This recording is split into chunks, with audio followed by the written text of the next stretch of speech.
जी तो गाइस अस्सलाम वालेकुम। I hope you all are doing well.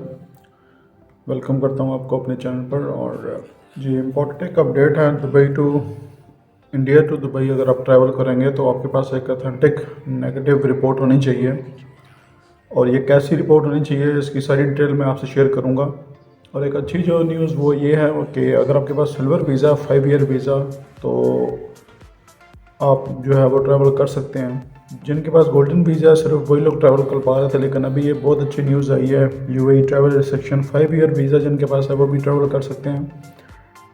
और सिल्वर वीज़ा जो होता है वो 5 साल का वीज़ा है। इस जितनी भी मज़ीद डिटेल है, अगर आपके पास कौन सा वीज़ा 5 ईयर या 10 ईयर वीज़ा अगर आपके पास है और अगर आप कैसे हासिल कर सकते हैं, डिस्क्रिप्शन में मैं आपको डिटेल दे दूँगा, आप इसके बारे में इंफॉर्मेशन हासिल कर सकते हैं। जो इम्पोर्टेंट अपडेट है वो ये है कि जैसा कि आप अगर इंडिया टू दुबई ट्रैवल करते हैं तो ऑफ कोर्स आपके पास नेगेटिव जो है वो पीसीआर टेस्ट होना चाहिए। और वो कौन सी जगह से आपने ऑथेंटिक लेबोरेटरी से ही लेना है, ताकि उसके ऊपर आजकल इन्होंने ये इस अपडेट में ये इन्होंने ऐड किया है कि लेकिन ये जो रिपोर्ट होती है उस रिपोर्ट के ऊपर आपके पास जो है वो बारकोड का ऑप्शन लाजमी होना चाहिए। इस बारकोड को वो इसलिए यूज़ करेंगे कि जब आप एयरपोर्ट पर पहुंचेंगे और एयरपोर्ट के ऊपर आपके पास वो रिपोर्ट होगी और उस रिपोर्ट के ऊपर वो क्यूआर कोड होगा, तो ऑटोमेटिकली वो उसको फ़ौरन वहाँ पर ऑन द स्पॉट जो है वो स्कैन कर सकते हैं। उससे उसकी ओरिजिनल है या नहीं है ये उसको क्लैरिफाई करेगा। वो उस बारकोड को स्कैन करेंगे तो उसकी फ़र्दर डिटेल फ़ौरन उनके पास आ जाएगी कि ये अथेंटिक और रियल रिपोर्ट है। कोविड में ओरिजिनल जो है वो रिपोर्ट है जिसको आप वहाँ पर ऑफ कोर्स आप ट्रैवल की घर से आए हैं तो वो ओरिजिनल होनी चाहिए। फेक मतलब जो है वो लोग यूज़ करते हैं ऑफ कोर्स। तो उससे बचने के लिए उन्होंने क्यूआर कोड की अपडेट डाल दिया है। जो आपके पास जिस भी लेबोरेटरी से आप करवाएं आप उनसे पहले पूछें कि हमें ऐसा कोविड-19 की रिपोर्ट वाला ऐसे टेस्ट करने के बाद ऐसी रिपोर्ट चाहिए जिसके ऊपर क्यूआर कोड का ऑप्शन हो, ताकि आपका कोई नुकसान ना हो। एयर इंडिया का जो है एक अनाउंसमेंट आया था, उसकी भी स्क्रीनशॉट आप देख सकते हैं। इस तरफ मैं 22 मई के बाद जो भी लोग जो है वो ट्रैवल करेंगे, वो जिस भी कंट्री को ट्रैवल करते हैं उनके पास क्यूआर कोड वाली रिपोर्ट होनी चाहिए कोविड की। ये बहुत बड़ी एक इंफॉर्मेशन है। और जिस कंट्री आप जा रहे हैं उस कंट्री की ही ये जो है वो रिक्वायरमेंट है कि आपके रिपोर्ट के ऊपर क्यूआर कोड होना बहुत ज़रूरी है। उसी की वजह से ही वो लोग वो रिपोर्ट को वो एक्सेप्ट करेंगे, और अगर आपके पास नहीं होगा तो वो मीन्स वो एक्सेप्ट नहीं करेंगे। ये बड़ी इंपॉर्टेंट इन्फॉर्मेशन है अगर आप ट्रैवल कर रहे हैं किसी दूसरी कंट्री में ड्यूरिंग दिस सिचुएशन। और उस क्यूआर कोड का जो है वो लिंक होगा वो आपकी रिपोर्ट के साथ कि वो ओरिजिनल है। और इससे अथेंटिसिटी भी क्लियर होती है कि वो कैसी, मतलब उसको फ़ौरन वो पता कर लेंगे। जैसे ही वो स्कैन करेंगे बारकोड, उनको उसकी इन्फॉर्मेशन मिल जाएगी कि ये लीगल एक ऑथराइज लेबॉर्ट्री से हुई है और वो ऑथराइज हैं इस चीज़ को करने के लिए। और कुछ लोग ऐसे भी होते हैं जो किसी दूसरी जगह से कर लेते हैं और वो ऑथराइज नहीं होते और बाद में फिर उनको ये मतलब एक बड़ा इशू है कि अगर आप ट्रैवल कर रहे हैं और आपके पास रिपोर्ट है लेकिन उसके ऊपर क्यूआर कोड नहीं है तो वो एक। और ड्यूरिंग इस प्रोसीजर के जब आप डिपार्चर करेंगे एंड देन अराइविंग होगी आपकी वहाँ पर जहाँ पर आप जा रहे हैं, वहाँ पर दोनों बोर्डिंग करने के वक्त वो लोग ये चीज़ स्कैन करेंगे जिससे क्लियर होगा कि रिपोर्ट ओरिजिनल है।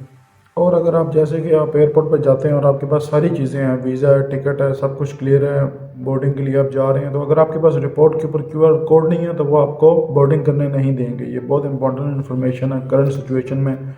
जो लोग ट्रैवल करना चाह रहे हैं India to Dubai specially, different route से भी आजकल लोग कोशिश कर रहे हैं कि वो वाया अफगानिस्तान या वाया और किसी कंट्री के होकर वो इन हो जाएं दुबई में अपनी जॉब के घर से, या उनके पास रेजिडेंस वीज़े हैं, या इवन उनके पास 5 ईयर वीज़ा सिल्वर या फिर 10 ईयर वीज़ा।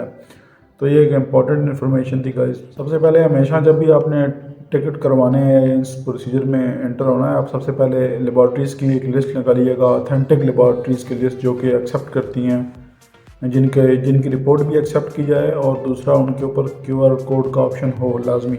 और रिपोर्ट को मतलब टेस्ट करवाने से पहले आपको लेबॉर्ट्री से कंफर्म करना चाहिए कि मैं इस कंट्री के लिए ट्रैवल कर रहा हूँ, और आप लोग क्यूआर कोड की रिपोर्ट देंगे या नहीं। तो बहुत इंपॉर्टेंट चीज़ है, ताकि आप एडवांस में पूछ लेंगे तो आपका बहुत फ़ायदा हो जाएगा। तो गाइस आप देख रहे हैं कि आस्ता आस्ता जैसे मैंने प्रीवियस मेरी वीडियोस में, आपको डिस्क्रिप्शन में लिंक मिल जाएंगे, प्रीवियस वीडियोस में मैंने आपको बताया कि 10 ईयर वीज़ा जो है वो उसको इन्होंने अलाउ किया हुआ है कि वो लोग ट्रैवल कर सकते हैं ड्यूरिंग दिस सिचुएशन।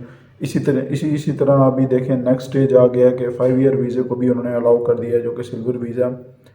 और आहिस्ता आहिस्ता इंशाल्लाह इन जुलाई में होपफुली उम्मीद करते हैं कि ये लोग अलाउ करेंगे जिनके पास नॉर्मल वीज़ाज़ हैं, जिनके पास वर्क वीज़ाज़ हैं, रेजिडेंस वीज़ाज़ हैं और फैमिली वीज़ा भी हैं, जिनके पास वो लोग स्टक हैं इंडिया में और आना चाहते हैं। तो इंशाल्लाह होपफुली वो लोग ये लोग उम्मीद है कि इंशाल्लाह जुलाई के मिड में या at the end of this month ये लोग इंशाल्लाह स्टार्ट करेंगे। हो भाई उम्मीद यही की जा सकती है क्योंकि ये लोग स्टेप बाय स्टेप ग्रेजुअली और स्टेप बाय स्टेप ये लोग ओपन कर रहे हैं। जैसे कि 10 ईयर वीज़ा को अलाउ किया, फिर अब 5 ईयर वीज़ा, सिल्वर वीज़ा को कर रहे हैं। तो इसके बाद इंशाल्लाह नॉर्मल वीज़ाज़ की बारी है इंशाल्लाह, उम्मीद यही करते हैं। आखिर में मैं यही कहना चाहूँगा कि guys if you want to ask any question you can ask me और you can comment in the comment section and also you can contact me on Facebook page and also Instagram.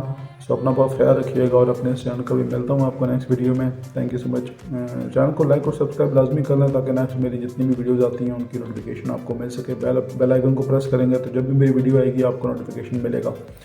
अपना बहुत ख्याल रखिए, मिलता हूँ आपको next video में। Thank you so much. अल्लाह हाफिज़।